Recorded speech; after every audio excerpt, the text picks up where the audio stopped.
All right, all right, all right. And think, I don't think I have my.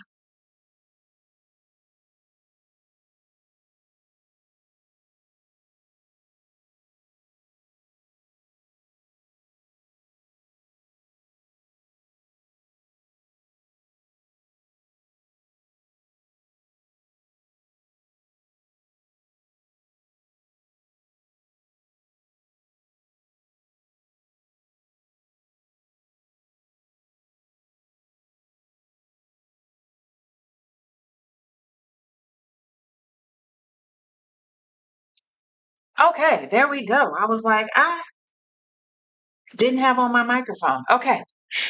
Welcome, welcome, welcome, you guys, to our Tuesday night live with me, Coach Brittany, here in the day. Not that we are not in the daily fix. We are live for our live Q&A. We are live on both Instagram and YouTube. So if you are on my YouTube, say hi. Let me know that I see you. If you're on my Instagram, I kind of see you guys automatically. Okay, but say hi. Tell me where you're from. I committed a few weeks ago that I was going to go live once a week. I committed a few weeks ago that I was going to go live once a week. So I said, let me do that. So I am here. Okay. We are here. If this is your first time joining a live with me, welcome. Say hello. All right. Tell me where you're from. I can see you guys over here for Instagram, and I see you guys over here for YouTube. I'm so happy that y'all are here. Hello, Miss Kim, Miss Allie, LB, on, okay, I see Cincinnati, Ohio, Columbus, West Palm Beach, Atlanta, okay, New York. It's good to see you guys. Yeah, so we're doing our Q&As, right? So we said that our weekly question and answers were going to come back, all right? So that's what I'm here for. I think the only announcements that I have, Heart Talks, okay? Y'all have been seeing the stuff online, the videos online. Heart Talks is in full effect. Our first stop is Chicago. Chicago, March 22nd. Okay. Chicago is March 22nd that we will be kicking off our Heart Talk series. Now, quiet as it's kept. Okay. Quiet as it's kept. I'm actually starting the tour, but it's a private session for HBCU in Fayetteville. So I'll be at Fayetteville State in February this month. All right. So in a few weeks, I'm going to Fayetteville State and we're going to do a Heart Talks with the kiddos. Okay. We're going to get the kids together at the university. And I'm excited about that because I get excited, right? To help the younger kids, I love it. Okay. So we'll be in Fayetteville. I don't believe that one is open to the public, but I will post it tomorrow. And then if you are in the Orlando area, I will be in Orlando at an event. I need to post it on my page. March 29th. I'll post that tomorrow as well. So if you guys can't make it to a Heart Talk session, try to make it to the surrounding areas that I'll be visiting for other people's events as I speak and do different Q&As for them. So that's what we got. Okay. That's what we got. Hearttalkstour.com. That's where you can get tickets. Thank you. Thank you, Daring to Be Oily. Okay. I love it when my people show up in the chat. Um, if you want to come to the tour, all right, I highly suggest you come to the tour because this year we're taking it up. Like I'm excited about what we did in 2024, but I am like I spend my days daydreaming about what I want 2025 to look like and the impact that we want to make because what we did in 2024 was impactful all by itself. And I'm excited to take it to the next level this year. So, hello, Miss Angela in LA. All right, we'll be in LA in June with Heart Talks. So, if you are in a city near you, okay, we'll be in Houston in April. April 26th is our Houston show. Um, March 22nd is Chicago. April 26th is Houston. June 7th is Atlanta. Okay. Atlanta's going to turn up. Okay. Atlanta, they are always leading the pack. So Atlanta already sold out of VIP. Their general admission is almost gone. Houston tickets are 50% sold out already, and it's only February. That's why I tell people don't wait to get y'all's tickets. Don't wait. Um, and then LA is June 21st. Miami is August 8th. I'm like, what day? What time? August 8th is Miami. And New York. All right. I am so excited. Today we made some progress on our New York venue. I'm gonna tell you right now, tickets will be on sale for New York on Friday. Okay. So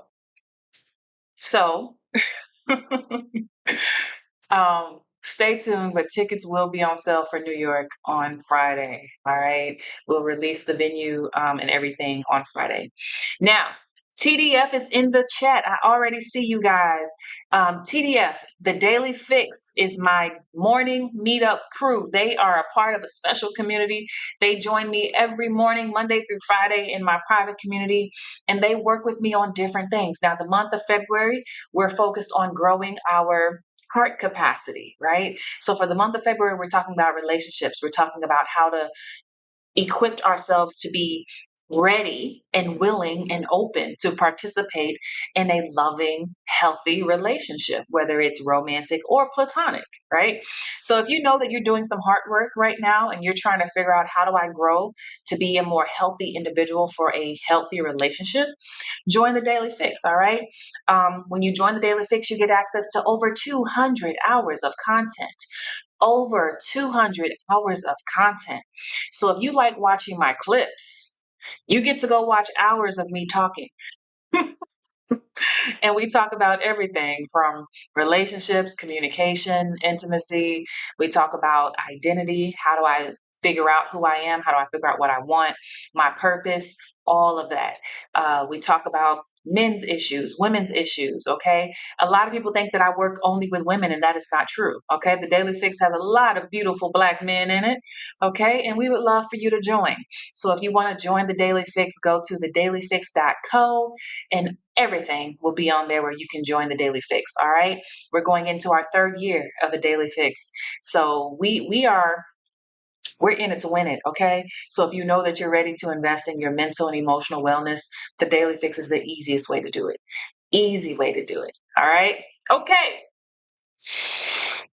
Think I'm ready. I think that's all of the announcements. If I'm missing something, somebody tell me something in the chat, okay? But I think that that's everything. We got Heart Talks Tour, we got the Daily Fix, the other events that I'll be speaking at. Listen, we got stuff coming. I'm so excited. I can't even tell y'all everything that's coming, but we got stuff coming. Okay, hey Allegra, Miss Candace, Wes. Hey, not Wes back with the Two Live crew. Okay. Hopefully we don't get no YouTube the YouTube spam people. Hopefully they don't show up tonight. All right. So, as always, we do our Tuesday night group therapy sessions. Now, if this is your first time joining and you've never joined me live, then welcome. You're in for a treat, okay? But basically, I tell people when we do our Tuesday night lives, we are coming together as like a big group therapy session, all right? We're coming to ask some hard questions to get honest answers, all right? We're asking hard questions to get honest answers. So, I'm going to open up the floor for you guys. The first question that I see, that'll be where we go. I want questions from men and women tonight, not all women. All right. And I want good questions. I want questions that I always say, ask me the question that's going to change your life. Right. If there's one thing that you know without a doubt, I'm trying to change this piece of my life this year. I'm trying to make this happen for me this year. Ask the question around that. Okay. Because that's what I always say. If I'm ever in the room with a great person or I have access to someone that has knowledge and wisdom, I'm going to ask the questions that change my life, right? Because that's what's going to help me move and grow. I don't need you to validate how I feel. I don't need you to make me feel good about how I feel. I need you to give me the wisdom that I need to go to the next level in life, right? So again, if you want to join the Daily Fix, go to thedailyfix.co. All right. Who has the first question of the night? Hey, Laverne. My Daily Fix people are here, okay? Who has the first question of the night? Hold on, where did my stuff go? There we go.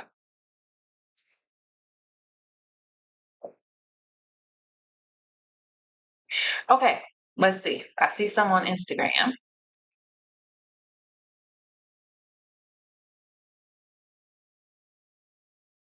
Okay, I see a lot of different. Okay, so let's start with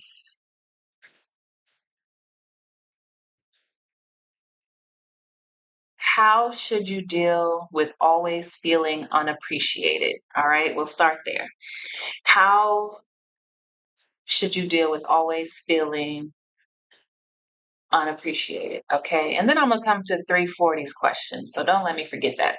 So, how do I deal with always feeling unappreciated? So, I think the red flag in that question, number one, it says always, right? Always is a constant, right? It means that this is always happening. It's happening in multiple areas. It's happening across the board in all of my relationships. So, first of all, when I'm describing my situation, do I really mean always, or do I mean with certain people, or do I mean in certain settings, right? Because this is what we call blanketed statements, right? And it's an overgeneralization when someone says, you always, you never. Those are words that would imply that this is happening across the board everywhere in my life. Because if you tell me that you're always being unappreciated, then that means in every setting, every room you walk into, there's a common theme of you feeling like you're being unappreciated or taken advantage of. And if that's the case, either one, um, either one, you have a hard time picking and choosing who it is that you want to make yourself available to. You have a hard time setting boundaries. You have a hard time asking for what you need. You have a hard time identifying when other people are unable or unwilling or don't have the capacity to reciprocate whatever it is that you're giving, right? So either A, it's always happening, and if it's always happening, then that means that there's something within myself that is dysregulated in a way that I am allowing myself to gravitate towards people who don't have the capacity to give me what I need to feel appreciated in our exchange. Because that could be friends, that could be family, that could be lovers, that could be, best friends, that could be coworkers, right? So if you're saying it's always happening, then you're telling me it's happening everywhere you go. And if it's happening everywhere you go, it's not the people, it's me. I'm the common denominator. Now, if you say, okay, Brittany, well, it's not always, it's just sometimes, right? Or it's when I do something, I go out of my way to do something for someone and they didn't say thank you, or I showed up or I gave my last to someone and they didn't acknowledge it, right? So now if it's more relationship based or it's isolated incidents, now we want to check our perception, right? For me to feel unappreciated, what exactly happened in that situation that made me feel like I was unappreciated? Was the person truly unappreciated, or okay, or there are two things that can happen. Was the person truly unappreciative, meaning they didn't acknowledge my input, they didn't acknowledge my sacrifice, they didn't thank me, they weren't grateful, or did I perceive that they were unappreciative because they didn't respond the way I wanted them to respond? All right. Now, this is a big one. We talked about this morning in the Daily Fix. I asked my Daily Fix tribe, do you know what you need in a relationship to feel sustained, to feel loved, to feel cared for? Because if I say that I feel appreciated when my partner or when the people in my life verbally tell me, Brittany, I'm happy you're here, you're doing a good job. But if no one is saying it, but they're buying me stuff, if no one is saying it, but we spend time we're always spending time together, right? So if the way that I want to receive appreciation is not in alignment with the behaviors that they're doing, then I will, you know, process that as not appreciated. So my perception could be off because the behaviors that I need to feel appreciated are not being shown. This is where I learned to use my voice and I advocate for the things that I need to feel loved, appreciated, and cared for. Hey, thank you for showing up for me, but I actually want to hear you say, thank you. I want to hear you say, good job. I want to hear you say this, or I want you to reciprocate in these ways. You see how I showed up for you? This is how I want you to show up for me. Right? So if I'm always feeling unappreciated in my relationships, number one, check and see, is it truly always? If it is always, then that's a me problem. I probably don't have boundaries. I'm probably not clear. I'm probably giving to a deficit, hoping that people return, or I'm just not clear on what appreciation looks like and how I want to receive appreciation, and not asking for it. Right? I'm just expecting them to know how to make me feel appreciated. Okay. So it's some decision tree happening there. You got to make some decisions and see and dissect it and see what it is. But appreciation is a big thing in order to feel love in our connections, right? So yes, very good question. Okay, now 340's question said, how do you continuously encourage your partner to grow with you if you are changing at a faster pace? All right. Okay. How do you continuously encourage your partner to grow with you if you are changing at a faster pace?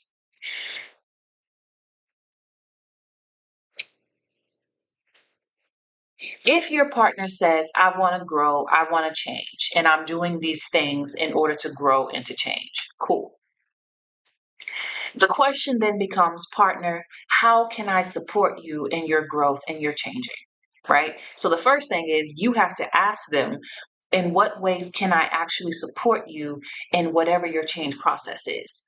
Right? If they are not growing at the same rate, or you feel like you're growing faster than them, that's not a good or a bad thing. It's really not.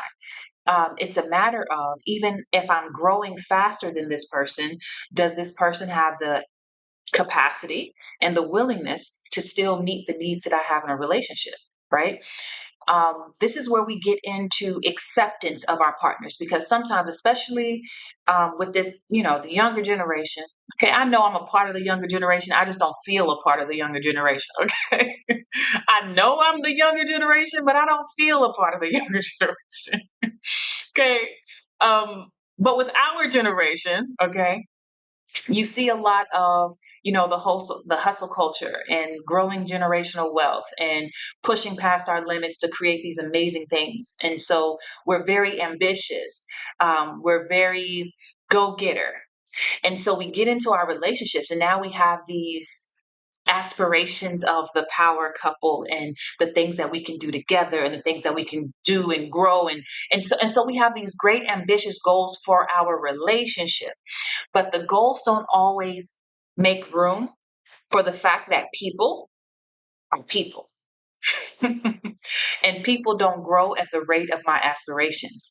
People don't grow at the rate of my dreams. People don't grow at the rate of my goals, no matter how much I push them.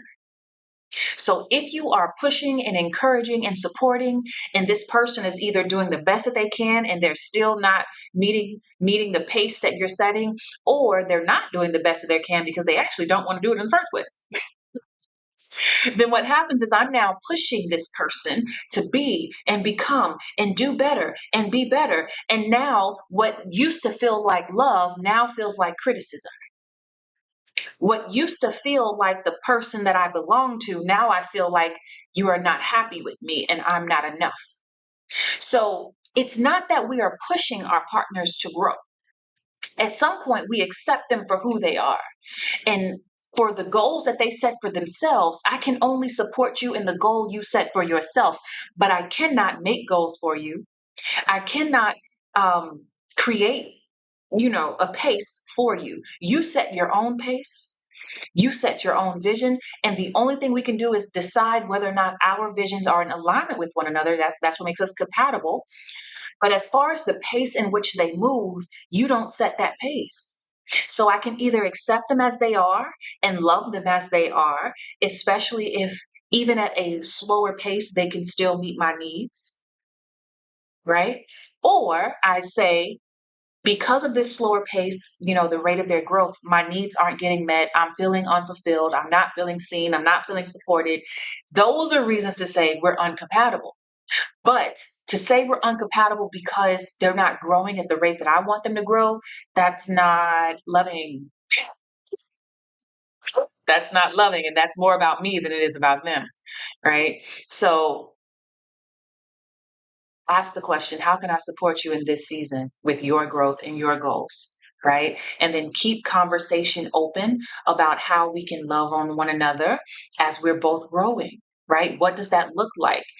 The other partner could get intimidated by your growth. Your job is to reassure them that even with me growing at this rate and at this pace, I still want you and I still love you.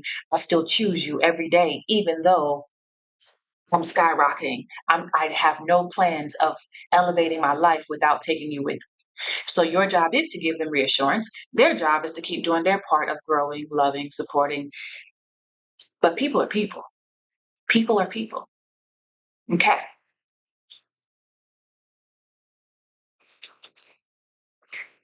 Next question. Let's see.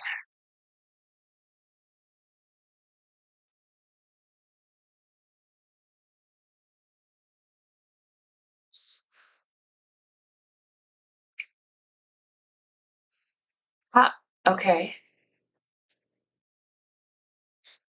How,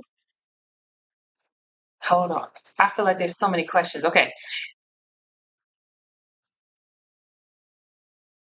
Okay. Why do I feel me not having a relationship with my abusive father is a red flag for me? I'm not sure what you mean by that. I'm not sure what you mean by that. Who's a red flag? You're a red flag. They're a red flag. Um, I'm learning to let go of hurt from my mother, and she doesn't see the effect she has developed in me. Um, the good thing is that she doesn't have to see it in order for you to heal. And the truth is that depending on most people's parents, right? Most parents, and I hate to say most, but especially in the Black community, all right. Look, I know it's Black History Month. I know we're supposed to be supporting one another. But look, they get amnesia real quick. Okay, they get amnesia. You have no idea the conversations that I've had, my cousins have had when we've sat down with our parents and we've talked about stuff that happened in our childhood, and our parents will swear up and down it never happened. I didn't say that. I didn't do that. And it's like you're gaslighting me because I was there. They were there. Everybody was there. We were all there. We know you did it. We know you said it. But here's the thing. Sometimes the reason why people cannot acknowledge the hurt that they caused you is because if I acknowledge the hurt that I caused you, I would then have to admit that I have work to do. I would then have to admit that I owe you an apology. I would then have to admit that I was imperfect. I would then have to admit that I didn't get it right.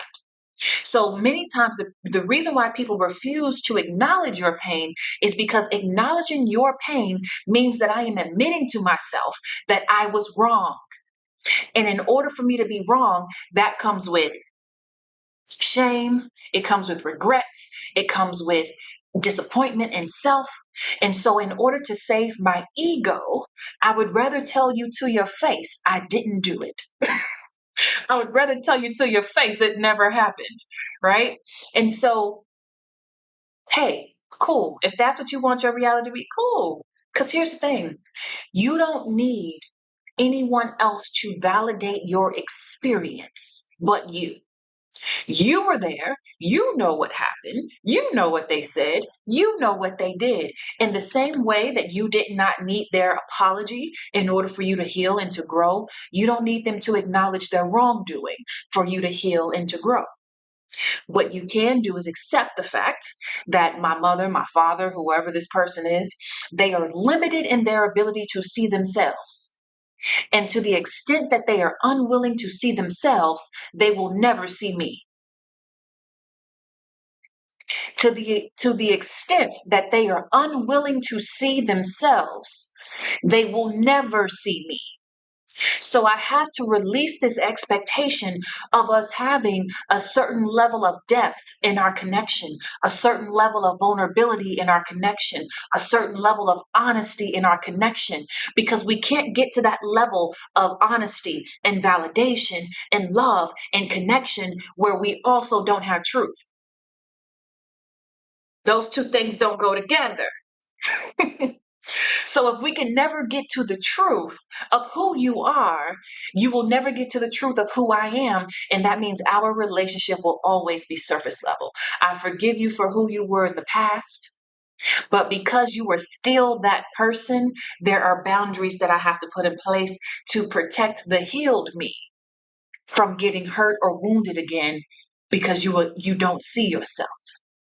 And if you don't see yourself, you aren't accountable for what you do. And if you're not accountable for what you do, I can't trust you, me. So, hey, I'll see you at the cookout. I'll wave hi and bye and I'll speak to everybody. But when we start getting to real conversations and people start having opinions on my life and how I live and what I should do, you don't have access to those conversations. You don't have access to those parts of me. You don't have access. It's like when you go somewhere and you try to badge in, because I used to work for the government. So I would go to a certain door and I would wave my badge and it would say access denied because I didn't have clearance for that room. There are people in your life, everybody doesn't have the same level of clearance. And it doesn't make them bad. It doesn't mean that they're, wrong. No, it simply means you've reached your level of access. So certain conversations we don't have. And that's my boundary. All right. Okay. All right. Okay. All right. Okay. All right. Okay. All right. Okay. All right. Okay. Listen, I'll be blocking people because the only bad part about going live on YouTube, it's always the people on YouTube that get blocked. Okay. All right. Uh Next question. I was trying to get a question from YouTube. I don't understand the one that's there. Let me go to Instagram. Okay, next question from Instagram.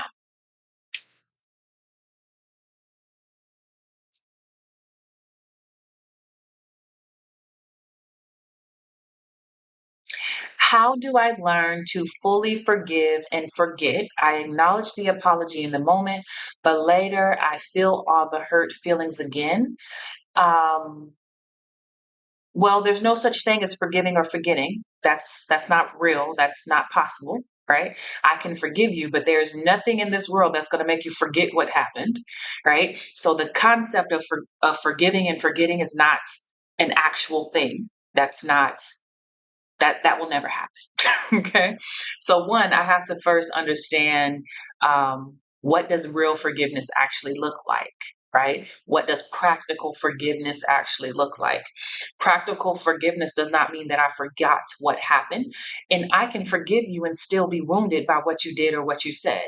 I can forgive you and still have flashbacks of what happened. I can forgive you and I have good days and I have bad days. Right? So forgiveness doesn't mean that I forgive you. Now all of the emotions went away. No, and not at all. Right? So what practical forgiveness looks like is one, I have reached a place of acceptance of what happened. I am choosing to trust that despite what happened, this person is still someone who I believe is healthy enough to be in my life. I'm just going to pause right there. Because you cannot reach a place of forgiveness with a person that you still view as a threat to you. You cannot reach a place of forgiveness with a person who You honestly can't forgive because you have no emotional safety with this person. So where a lot of people have downfalls with forgiveness, especially forgiveness in relationships that they're trying to reconcile, is the fact that I'm trying to forgive a person that I don't trust. I'm trying to forgive a person that I don't believe will protect me. I'm trying to forgive a person who I don't believe has my best interest at heart. So forgiveness didn't happen. We just swept everything under the rug. We just pushed everything in a closet and act like nothing happened until the next thing happened, right? So for true forgiveness means one, I have come to a place of acceptance and I am choosing to trust that this person that I am choosing to forgive is someone who, despite their humanness, still has my best of interest at heart. So, in order for us to forgive and reconcile, I have to believe that yes, they hurt me, but I still believe that this person is good for me. I still believe that this person is healthy, or I still believe that this person is safe. So yes, they hurt me. Yes, they said something that hurt my feelings. They did something that hurt. Cool. But I still believe that this person is for me. And that's the missing piece. Because if I don't believe you are still for me, or if I don't believe that you are, yeah, you just wait. You just wait. It's a ticking time bomb. You're just waiting for the next thing, right? So acceptance, you believe that this is a safe person, and then the act of forgiveness is one of the hardest things that you will do, because forgiveness is a choice. So that means every time that I remember what they did and I remember what they said and I get re-triggered, I now have to go and do the work to fix the thoughts that say, you know, go left, make that sarcastic comment, get your lick back, right? Now I have to do the mental work and the emotional work that keeps me in alignment with who I want to be in this relationship. And that's where things get hard. So forgiveness is a choice that you make every day, that I decide to be in this relationship. So when you woke up and it was on your mind what they did and what they said, I don't get to go take that to them, because guess what? I told them I forgave you. Now I can go to them and say, hey, I woke up today and what happened 5 years ago was on my mind and I'm struggling today. I may need a little reassurance today. I may need some extra love today. I may need some quality time today, or I need some time by myself so that I can go regulate how I feel, right? But I'm not going to lash out on you, and I'm not going to punish you, and I'm not going to give you the silent treatment, and I'm not going to mishandle you because of the thing that I told you I forgave you for.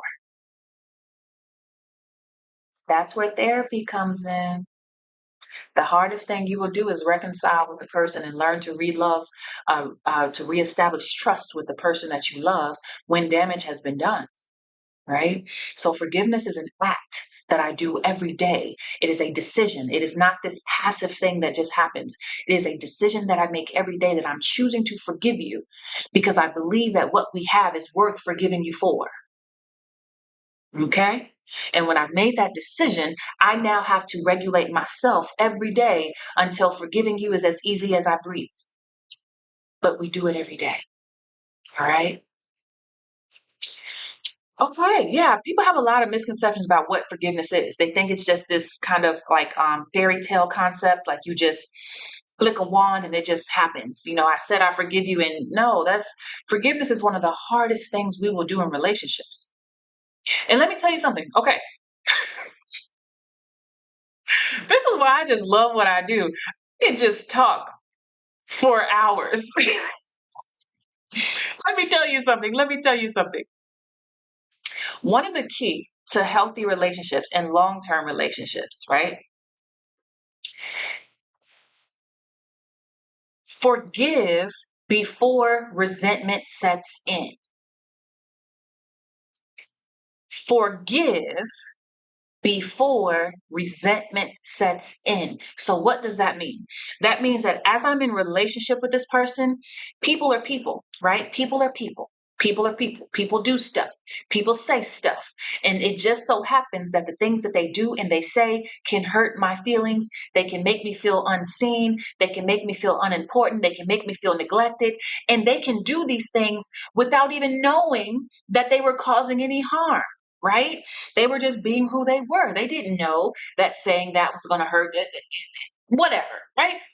So here's the thing, if I want to be in a relationship with this person, it is my job, my duty, and my obligation that when they say or do something that hurts me in any way, even if it's not this huge hurt, it's this little bitty hurt, I get to go to them and say, hey, when you forgot to call me on my birthday, like that really hurt my feelings. When you didn't invite me on the brunch, that really hurt my feelings. When you didn't call me when you were going through something, that made me feel like we weren't as close as we were.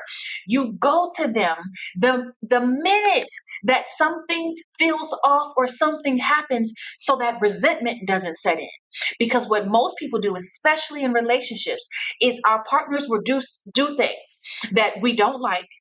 We feel disrespected or we feel minimized or we don't feel important, and instead of taking it to them, we brush it off and we say it's not a big deal. It is. I don't want to make a scene.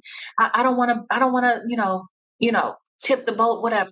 And so, because we're avoiding conflict and we're trying to stay in this false sense of happiness, we don't take to them our issues. And what happens is those little small hurts over time they compile. And so you got a small hurt here and a small hurt there and another small hurt and another small hurt. And after a while, you got a whole bunch of small hurts. So now 6 months in, y'all are arguing over where y'all gonna eat at because you got all of this resentment that's been piling up for 6 months. And now your emotional reaction is not about the disagreement that's happening right now. Your emotional reaction is 6 months of small hurts that were never addressed. And that's how relationships die. It's not the big issues that people are breaking up over and divorcing over.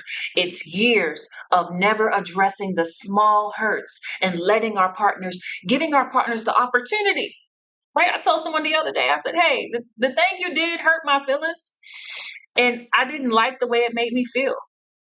And they said, I'm sorry. I didn't know that that hurt your feelings. I didn't know that that was a thing.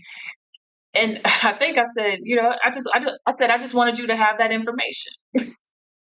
Right? Because TDF, y'all know emotional honesty is our thing for this year. We're being honest, the full honest truth about our emotions. And I said, hey, I just wanted you to have that information. Now do with that information as you will. Right? And that person said, well, now that I know, not only am I not going to do that, but what would you like me to do instead? And so now we had a conversation about what I wanted to be done so that I would feel seen, so that I would feel important, so that my feelings wouldn't be hurt. Now, listen, I didn't tell them, okay, ladies, now if y'all write this down, I didn't tell them what to do. They inquired.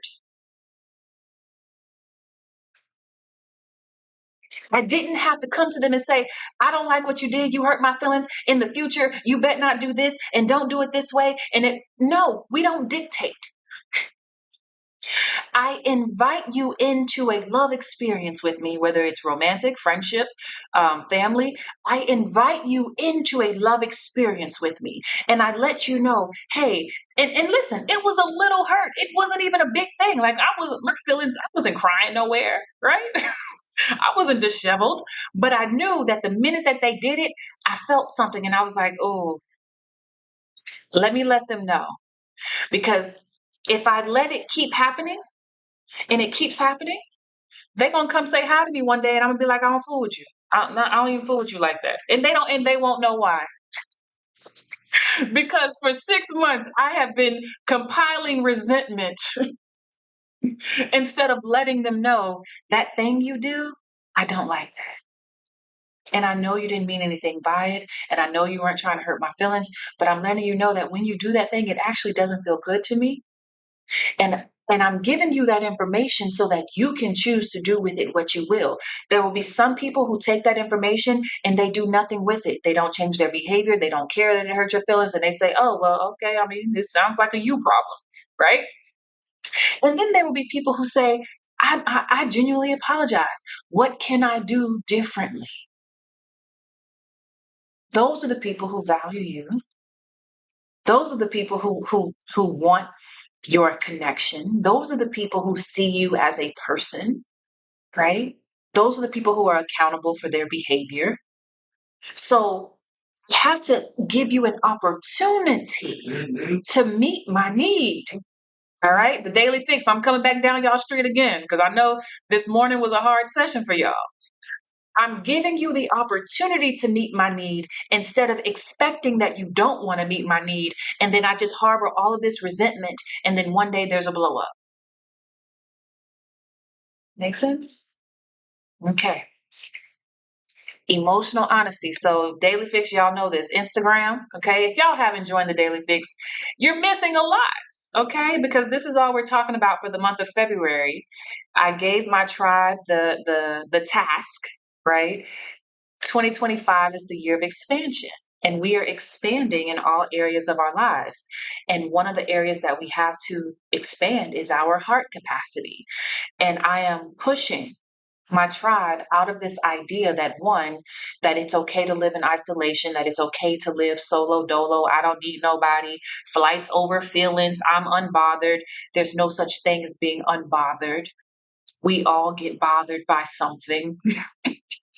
We all get bothered by something. And if we are unwilling to admit our bothered, we cannot invite other people into a love experience with us because we're not being honest in our action in our interactions with them. Okay. So 2025 or February, the whole month of February, we're talking about um, expanding our heart capacity so that we can actually engage in real connection with people across the board, not just romance, but across the board. How can I actually be the person who is open and willing to engage in a true love experience? Okay. All right. Join the Daily Fix, thedailyfix.co, dailyfix.co. Now she said I pushed her off the cliff this morning. And what's so funny is I'd be so excited in the morning. I'd be so happy to come do my job. Okay. Question. Let's see. I saw a YouTube question.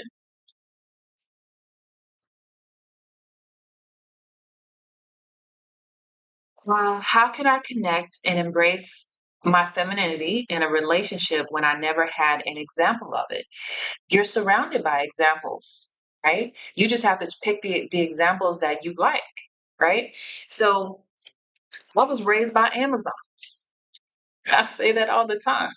I was raised by Amazons. All of the women in my family were single mothers. I think that the women who were married, their husbands were not. They were not men that I would encourage anybody to be with, right? So their relationships were volatile, abusive, uh, all of that, right? So raised by single mothers who were very strong, right?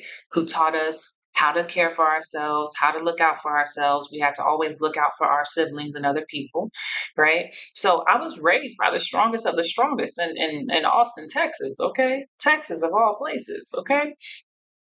So femininity wasn't something that was modeled for me. And I always say, because even my mother, as strong as she was a wonderful nurturer, especially in her romantic relationships. So if anything, she taught me. She definitely taught me how to take care of a man that you like and you're in love with and what that looked like. But she did not teach me how to value myself. She did not teach me that with what femininity is. In order for me to embrace femininity, you cannot embrace femininity without embracing your value. You cannot embrace femininity without embracing your value. Femininity doesn't happen because I'm choosing to be this soft, meek individual, because that's not what femininity is. Femininity is a quiet confidence in who I am and what I bring into this world. Femininity, again, a quiet confidence. I don't have to raise my voice at you to get my point across. I don't have to yell at you in order for me to have the upper hand in the conversation. I don't have to demean you in order for me to be assertive, right? So femininity is nothing more than an expression, but it's also a way of life. Femininity is not the outer expression of what you see as like soft, because I'll ask people, what do y'all think femininity is? And they'll say, oh, flowy dresses, soft voice, A woman who likes to plant flowers, a woman who smells good, has her hair done. And so they'll give me all of these physical characteristics of what femininity is. Femininity is a way of life. Femininity, I cannot go into it on this call today. If you join the Daily Fix, I have videos on it, right? Because femininity, the difference between masculinity and femininity, which one, everybody has both. There's no such thing as women are feminine, men are masculine. Everybody has both. What determines the dominant characteristic is the way in which I approach my life. So, where masculinity is a doing energy, it's a fixing energy, it's a get it done energy. So, it's a fast energy, it's a solution focused energy. Femininity is not a doing energy, it's a being energy. It is a present moment energy. When I am being, it means that I am being one with myself, which equips me to be one with the world. This is why I can sit in the room and I can pick up on everything that's going on with everybody in the room because I'm sitting with myself in the present moment. I can see everybody clearly around me, right? Femininity is a flowing energy, meaning I'm not trying to control. I'm not trying to force outcomes. I'm not trying to manipulate situations. I'm not trying to force anything to happen. I'm not trying to force anything to be what I want it to be. It is a flowing energy. I flow, right? So when you don't have examples, you find examples in the world, and then you ask yourself, how can I get more like her? I like how she shows up in this way. I like how she shows up over here. I like these characteristics. Now I go and learn about the women who are demonstrating those characteristics. But to truly embrace femininity, there's a level of hard work that has to happen because the level of vulnerability that has to take place for me to be okay feeling. When you are truly a feminine woman, you feel things very deeply, right?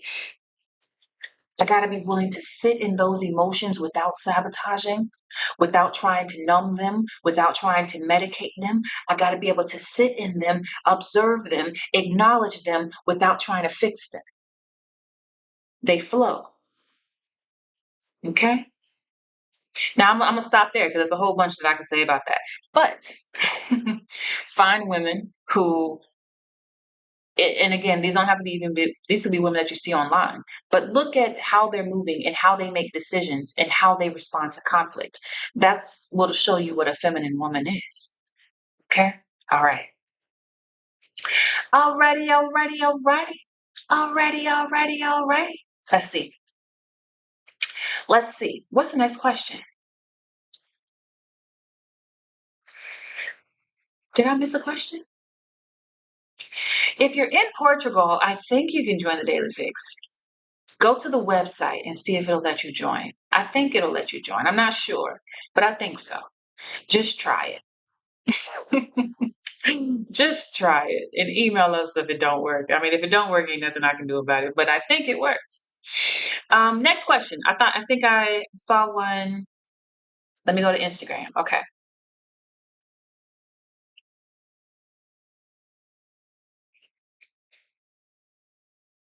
Okay. Ooh.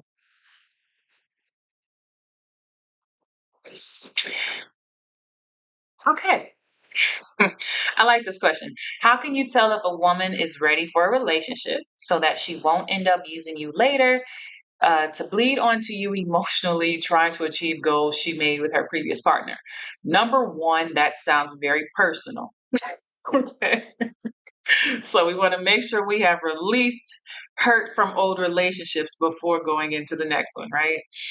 Um, but one of the ways that you can tell if a woman is ready for a relationship, you're looking for clarity, right? A woman who is ready for her next relationship, she's clear about who she is in this world. So it's not like she has to have her life all figured out, right? It's not like she has to have all the answers together about where she wants her life to go.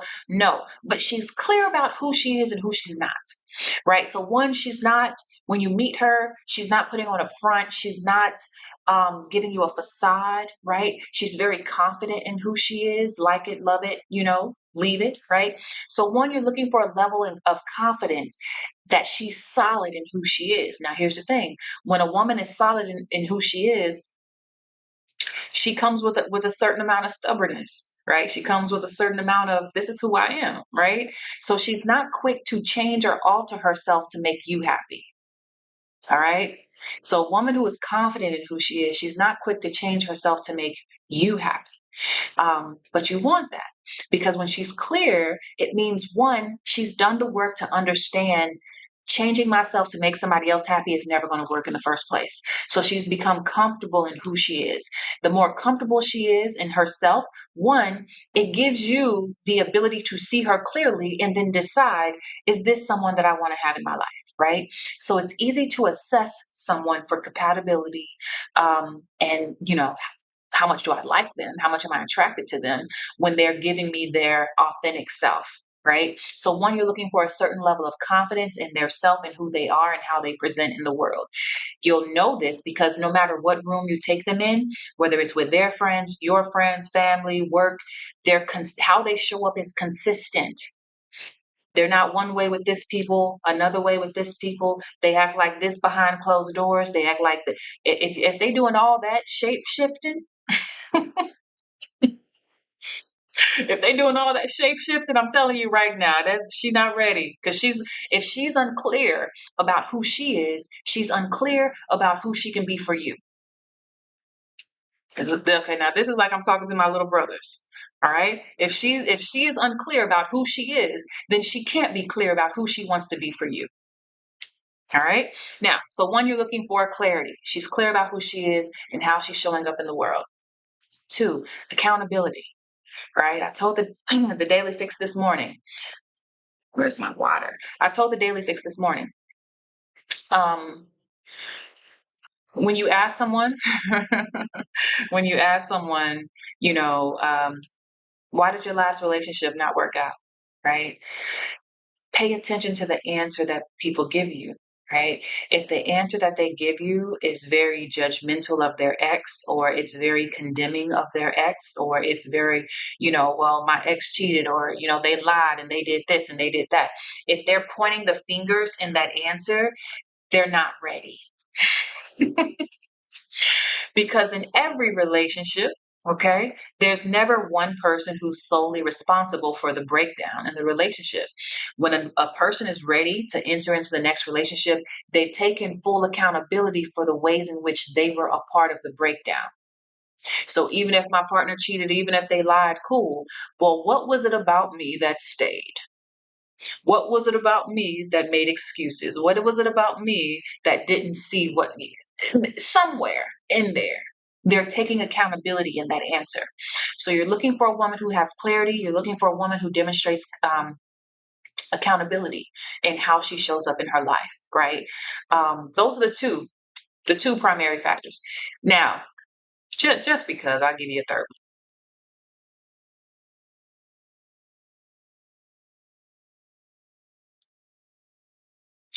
Pay attention to what her longest female friendships are.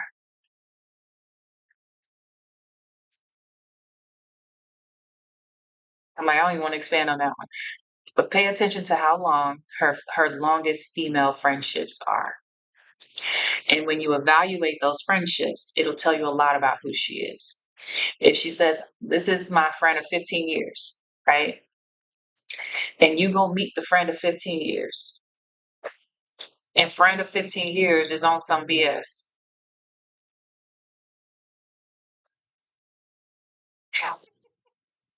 Like, I'm just going to shake my head. Mm-mm, mm-mm.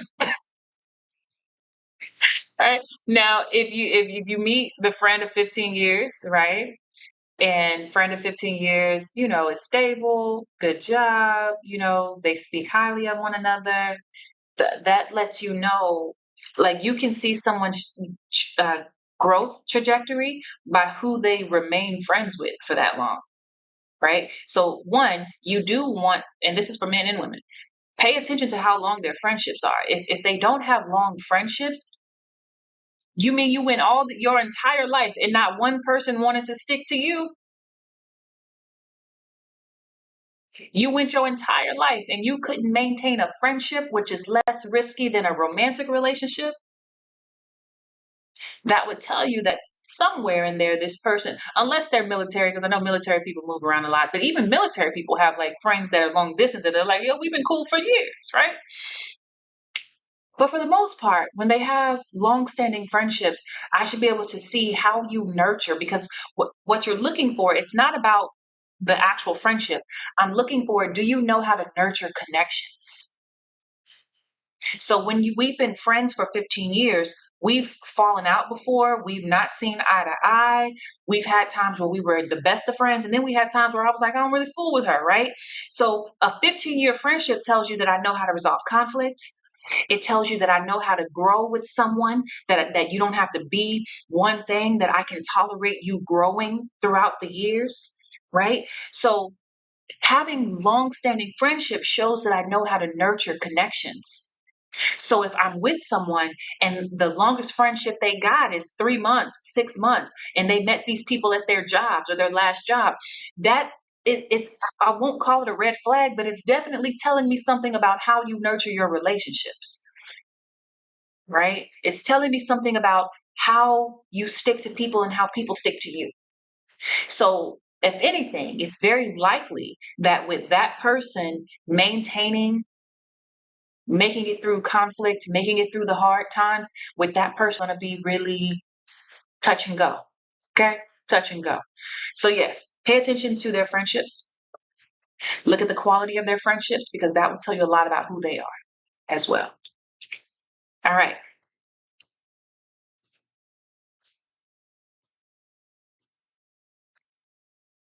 Next question.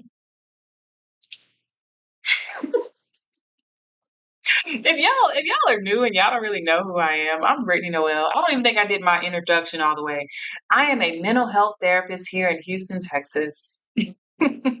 I am a licensed clinician and I host the Heart Talks live shows. Okay. If you've been on my page, you've seen Heart Talks somewhere where I'm talking about matters of the hearts across the nation.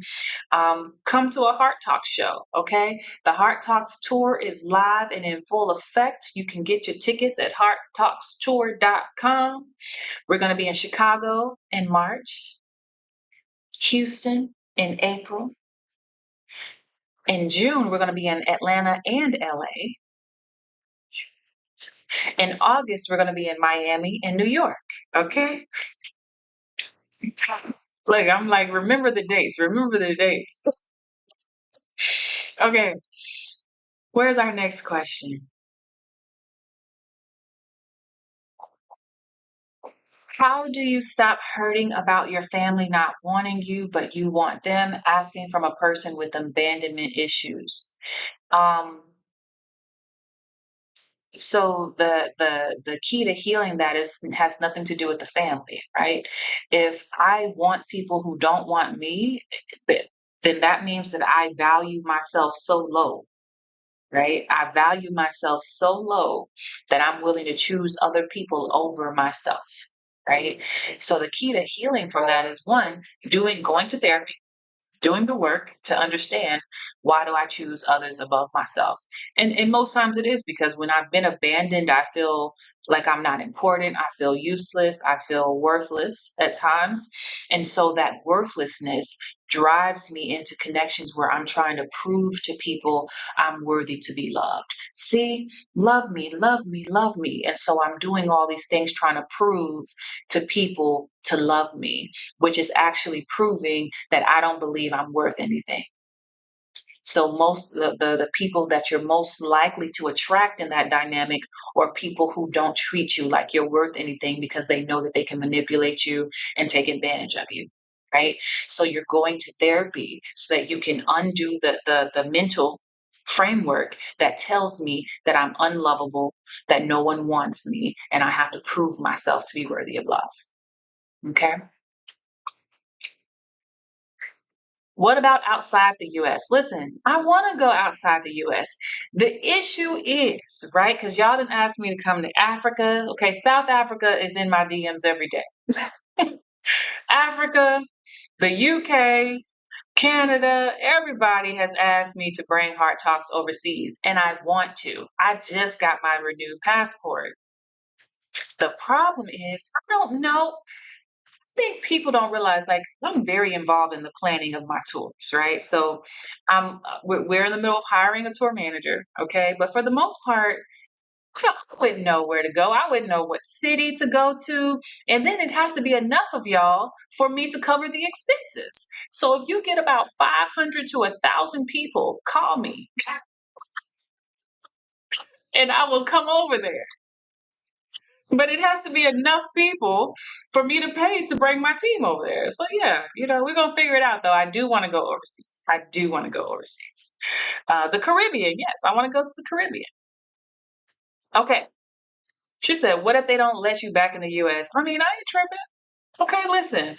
My retirement plan was to sell hats in Costa Rica. Okay. When I was burnt out one year, that's all I fantasized about. I was like, man, I could just move to Costa Rica and I will be happy selling hats on the beach. Okay. I will be happy just living my best life on the beach somewhere. Would you like a hat? Would you like a hat, ma'am? Okay. Ain't nobody tripping on that. Okay. All right. Let's see. Next question. Look, I'm happy, Angela. Hey, Kim. Yes, we're going to Miami. Okay. Look, what's the last question? Who has the last question? I would love to come to India.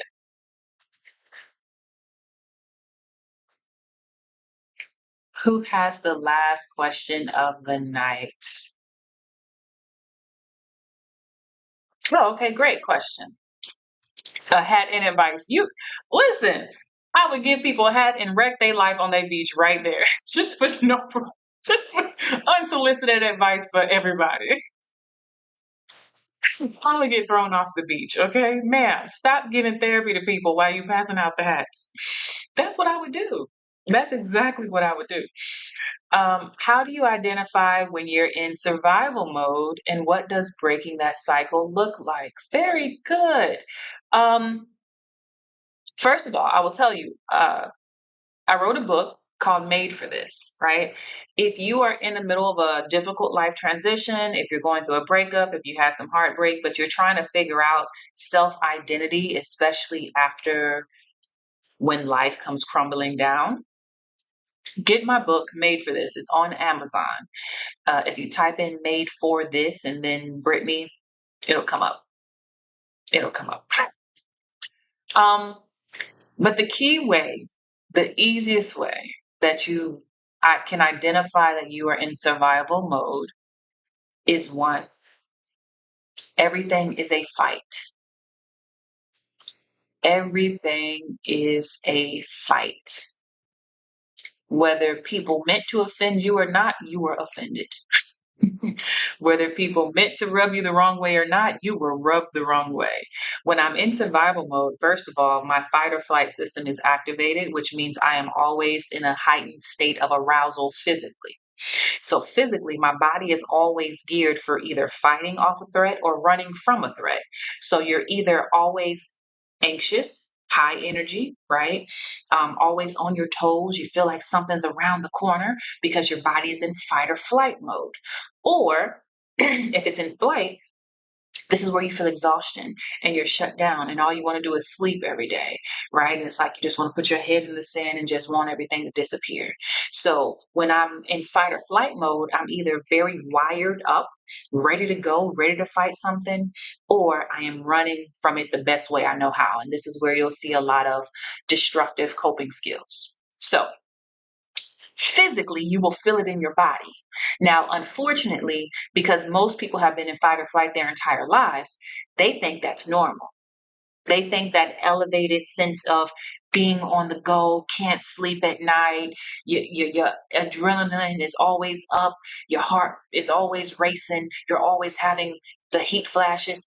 That is not healthy. It's actually very bad for your body, right? And so your body gets a lot of wear and tear early. This is where you'll see people who are in their 30s, but they look like they're in their 60s because their body has been breaking down on them. We're not designed to be in fight or flight for extended amounts of time. So when I am in fight or flight, I perceive everything as a threat. So you get in a lot of arguments. You think people don't like you. You're offended by things that people say or do that probably have nothing to do with you, right? You avoid people and you avoid having conversations and you don't like being seen and you don't like connection because when I'm in social interactions with people, my mind is racing and I'm trying to figure out because it's called hypervigilance. I'm always scanning and looking for what's the threat and who doesn't like me and who said what. And then you get exhausted and you just leave. So you can identify fight or flight mode the easiest by paying attention to your body and paying attention to your mind and how frustrated you are on a day to day basis. Because the frustration is letting me know how elevated I am emotionally, right? Breaking that cycle looks like, and I think someone else asked, what is the first step in healing? The first step in healing, the first step in breaking that cycle, have to find safety. Okay. Finding safety. I have to identify where in my environment do I not feel safe? So, where in my physical environment do I not feel safe? And safety is not just physical safety, right? Where I feel like my life is in danger. No, my safety is also my mental safety, right? Where if I'm working a job where I'm so stressed out of this job that I can't even think straight, every time I got to go to work, my stomach starts hurting, I get nauseated. That's mental. That's a sign of a mental threat. An emotional threat is being in relationships with people who are condescending, who don't carry their emotional load in a relationship, who don't acknowledge my emotions in a relationship. All of that is emotional unsafety. That's emotional threats. So, in order for me to, first of all, heal, right, get into a place where I am capable of healing, I have to first find safety. I literally taught this, right? So, when I worked inpatient, I worked on an inpatient PTSD unit for 4.5 years with combat vets. And they would come for PTSD treatment. But before they could participate in PTSD treatment, so before you can actually do PTSD treatment, which is very intensive and triggering work, we had to first make sure that you were in a mental state and an emotional state of safety. Meaning that before we go trigger you, because I'm telling you, doing real PTSD work actually triggers you. It's supposed to trigger you, right? So before we go trigger you and make you unstable, we have to make sure that you are already safe within yourself. So you have coping skills. You're not currently using drugs or any other unhealthy coping mechanisms.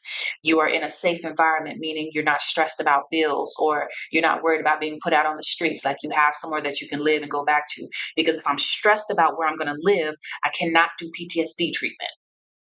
If I'm stressed about this divorce, I cannot do PTSD treatment, right? So I have to have a safe environment. I have to create a safe world around me so that now I am capable of going into my cocoon to do the work that I need to do to actually heal. Your fight or flight system will shut off when you have found safety. And when that system shuts off, let me tell you, it feels your body, it's like your body collapses. It feels like you've been running a marathon. And when that system shuts off, it's like somebody hit you with a ton of bricks. Okay. When I was burnt out and my fight or flight system was up, when I finally came out of that season, I slept for weeks. Weeks. I slept for weeks. And it didn't matter how much I was trying to push myself. Like, come on, you gotta get up. I was like sleep. And I actually, and this is why I wish people did I can't say because it's not the people's job to do it, right? But I just wish we understood the mind body connection between how we think and how we feel, right? Our bodies are connected to our brains. So everything that I'm thinking has an impact on my body. So when I came out of that season, I came out of burnt out, I spent 2 months so focusing solely on nurturing my body because I had to get my body back from running, from being in fight or flight. I would say I was in fight or flight for maybe 2 years. So from coming out of that, I had to take time to rest and recover. And then I had to nurture my body back into the more, I don't play sports or nothing. What's the term? Optimal, was it performance? So I did a lot of massages, right? I did a lot of unconventional therapies. I did it like the Thai therapy. I did a lot of um, tea drinking, yoga. I was doing everything to regulate my body because if my body is regulated, my emotions are regulated, my mind is regulated. Right. So the same way we take care of our emotions, we got to take care of our physical bodies. All of that. Okay. Very good question. Very good question. All right, y'all. Y'all have some good questions tonight. Very good. Um, I will be back next Tuesday, okay? 8 o'clock Central Standard Time. I made a commitment. It's on my calendar, okay? So every Tuesday at 8 o'clock Central Standard Time, this is where I'm going to be to answer y'all's questions, all right? Now, it should be good. I'm like, well, once we start the tour, if anything, I'm gonna show up and just be sleepy, but I'll still be here. Okay. So y'all have an amazing night. Okay. The Daily Fix, again, if you want to join the Daily Fix because you want to work with me every morning. And okay, so like I have a whole section in the Daily Fix about how to heal from PTSD, right? I have a whole section in the Daily Fix about how to regulate your emotions. There's a whole section in the Daily Fix about how to identify unhealthy environments and how to find safety and how to create safety. All of that is already in the Daily Fix. So this is why I tell people, if you are really trying to change your life around and you're like, I can't afford therapy, I don't have health insurance, whatever it is, the Daily Fix is affordable. Okay. It's a monthly membership. It's like $47, but you get access to over 200 hours of content.